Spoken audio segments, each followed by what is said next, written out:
అందరికీ నమస్కారం. తెలుగు వాయిస్ ఛానల్కి స్వాగతం. ఈనాటి మన కథ ఒంటరితనం. ఇంటి పెరట్లోని బావిలో నీటిని తోడుతోంది సుగంధ. ఎక్కడున్నావు సుగంధ? ఈ ఎండలకు పైప్రాణం పైనే పోయేట్టుంది అనుకుంటూ లోపలికి వచ్చారు నారాయణ గారు.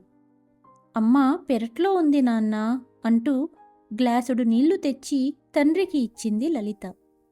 ఏంటమ్మా లలిత, తమ్ముడెక్కడికెళ్ళాడు? ఈరోజు ఆదివారం కదా నాన్న, స్నేహితులతో క్రికెట్ ఆడడానికి వెళ్ళి ఉంటాడు. అంతలో సుగంధ లోపలికి వచ్చి ఎప్పుడొచ్చారు అంటూ కుర్చీలో కూర్చొని దగ్గుతుంది. ఎందుకోయ్ సుగంధ, చెట్టంత కొడుకును పెట్టుకొని నువ్వు నీళ్లు తోడుతున్నావు? అసలే నీరసంగా కనిపిస్తున్నావు. బావి నుండి నీరు తీసే పని కొడుకుకు అప్పజెప్పొచ్చుగా అన్నారు నారాయణ. ఈరోజు ఆడుకోవడానికి వెళ్ళాడు, లేదంటే వాడు సహాయం చేస్తా అన్నాడండి. ఆడుకునే వయసా వాడిది? ఇంకో 6-7 నెలల్లో ఇంటర్ పరీక్షలొస్తున్నాయి. తర్వాతి భవిష్యత్తు గురించి ఆలోచించడా? మీకు చెప్పడం మర్చిపోయాను, వాడు పై చదువులకు విదేశాలకెళ్తానంటున్నాడు. వాడి కోరిక తీరుద్దామండి అన్నది సుగంధ. అదేంటి సుగంధ, కండక్టర్ ఉద్యోగం చేస్తూ ఇంటిని నెట్టుకొస్తున్నాము. మన మధ్యతరగతి పరిస్థితి తెలిసి మాట్లాడుతున్నావా? నువ్వు వాడికి చెప్పలేదా ఇక్కడే తర్వాతి చదువు చదువుకోమని? అయినా లలితకు పెళ్లి సంబంధాలు చూస్తున్నాము.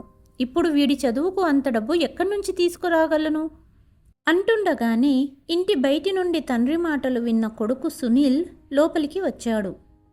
అక్క పెళ్లి కోసం నా భవిష్యత్తు నాశనం చేస్తున్నావా నాన్న అన్నాడు కోపంగా. నాన్నతో అంత గట్టిగా మాట్లాడుతున్నావేంటి అంటూ విపరీతంగా దగ్గింది తల్లి.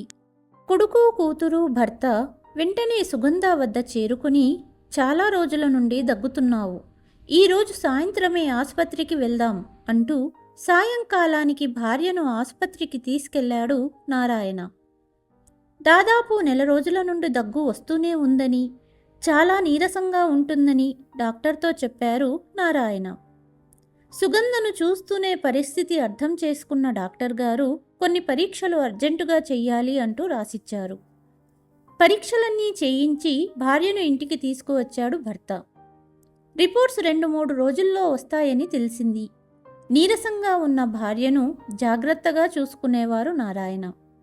3 రోజుల తర్వాత హాస్పిటల్ నుండి ఫోన్ వచ్చింది. కొడుకును తీసుకుని వెళ్ళాడు నారాయణ. కలలో కూడా ఊహించలేదేమో అటువంటి వార్త విన్నాడు డాక్టర్ నోటి నుండి. సుగంధ గారికి క్యాన్సర్ అన్నాడు డాక్టర్. డాక్టర్ నోటి నుండి ఈ మాట విన్న భర్త కళ్ళు తిరిగి కింద పడబోయాడు. అంతలో కొడుకు సహాయంతో నిలబడ్డాడు. ఎక్కువ సమయం లేదు, ఐ యామ్ సారీ అన్నాడు డాక్టర్. ఇంటికి తిరిగి వచ్చాక భార్య గదిలోకి వెళ్ళాడు నారాయణ. ఏమైందండి? నాకు తెలుసు, నేను కొద్ది రోజుల అతిథినే అని అన్నది సునంద. కళ్ళల్లో కన్నీళ్లతో భార్య చేతిని పట్టుకుని సుగంధ అంటూ విలపించాడు భర్త. కొడుకు కూతురు బాధ వర్ణనాతీతం. రోజులు గడుస్తూ ఉన్నాయి. 6 నెలలకు సుగంధ తిరిగి దాని లోకాలకు వెళ్ళిపోయింది. ఆ తర్వాత ఒంటరిగా ఉన్న తండ్రిని వదలలేక కొడుకు తర్వాతి చదువు ఇక్కడే కొనసాగించాడు. 7 ఏడాదిలోపు కూతురికి మంచి సంబంధం చూసి పెళ్లి చేశారు నారాయణ గారు. తల్లిని గుర్తు చేసుకుని ఏడుస్తూ కూతురు అత్తారింటికి వెళ్ళింది. ఇక ఇంట్లో ఒంటరిగా తండ్రి కొడుకులు మిగిలిపోయారు. ఇంటినంతా నారాయణ గారే చూసుకునేవారు. 4 సంవత్సరాలు గడిచిపోయాయి. సునీల్ చదువు పూర్తి చేసుకుని ఉద్యోగం సంపాదించాడు. మంచి అమ్మాయిని చూసి కొడుకుకు పెళ్లి చేశారు నారాయణ. పెళ్లి అయిన సంవత్సరానికే సునీల్కు కూతురు పుట్టింది. సుగంధ మళ్ళీ పుట్టిందని గారాభంగా పెంచేవాళ్ళు ఇంట్లో అందరూ.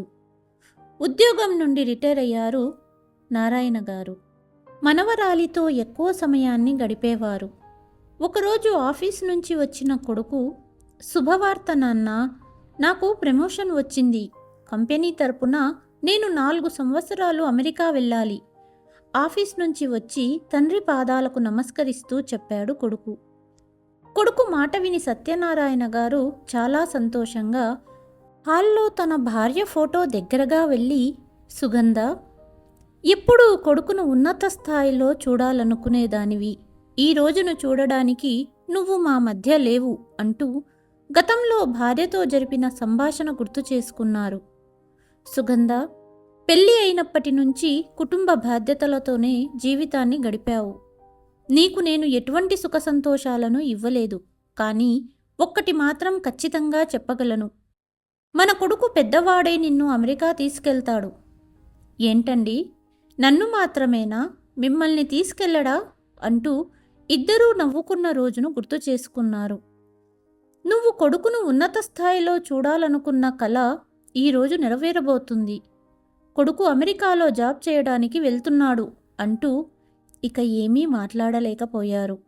భార్యను గుర్తు చేసుకుని తన గదివైపు వెళ్తున్నప్పుడు కొడుకు కోడలి మాటలు వినపడ్డాయి. ఏవండి, వృద్ధాశ్రమం కరెక్ట్ ప్లేస్. అసలే టైం తక్కువ ఉంది. ఈరోజే వెళ్ళి అన్ని ఏర్పాట్లు చేసిరండి అని కోడలు కొడుకుతో చెప్పటం విన్నారు. నీ సలహా బాగుంది అని భార్యతో ఏకీభవించాడు కొడుకు. ఇది విన్న తర్వాత నారాయణ గారు, నిజమే కదా, ఇప్పుడు కొడుకు కోడలు నా మనవరాలు వెళ్ళిపోతారు. ఒంటరిగా ఇంట్లో వృద్ధాప్యాన్ని గడపాలి. అందుకే నన్ను ఆశ్రమంలో వదలడానికి ఏర్పాట్లు చేస్తున్నారు కొడుకు కోడలు అనుకుంటూ బాధపడ్డారు.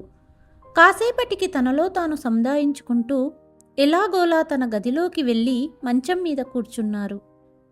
అయినా ఈ వయసులో తండ్రిని ఒంటరిగా వదిలి వెళ్ళాలని ఆలోచన కొడుకుకు ఎలా వచ్చింది?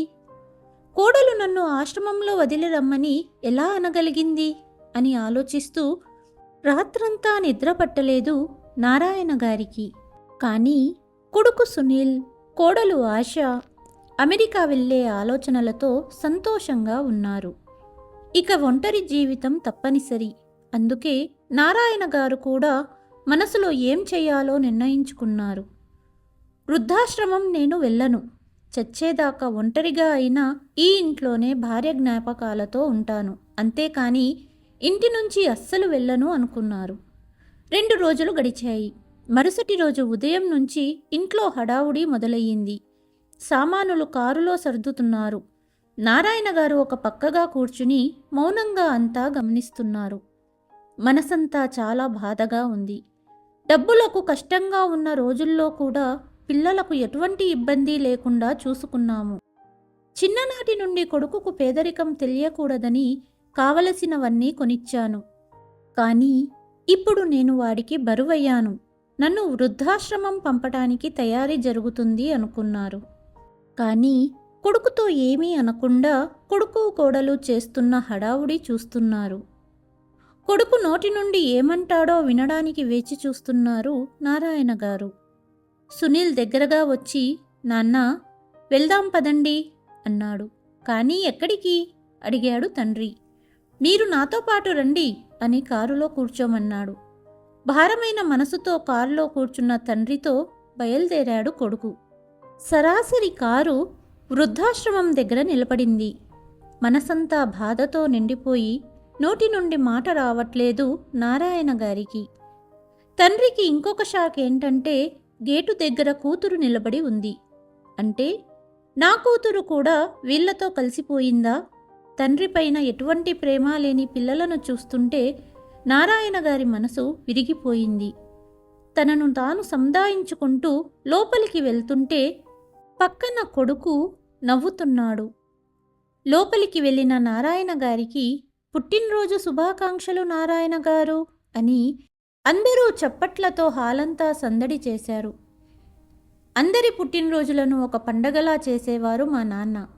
అటువంటి మా నాన్న తన పుట్టినరోజు ఎప్పుడూ మర్చిపోతుంటారు అంటూ, నాన్న, ఇక్కడ అమ్మ పేరు మీద డబ్బు కట్టాను.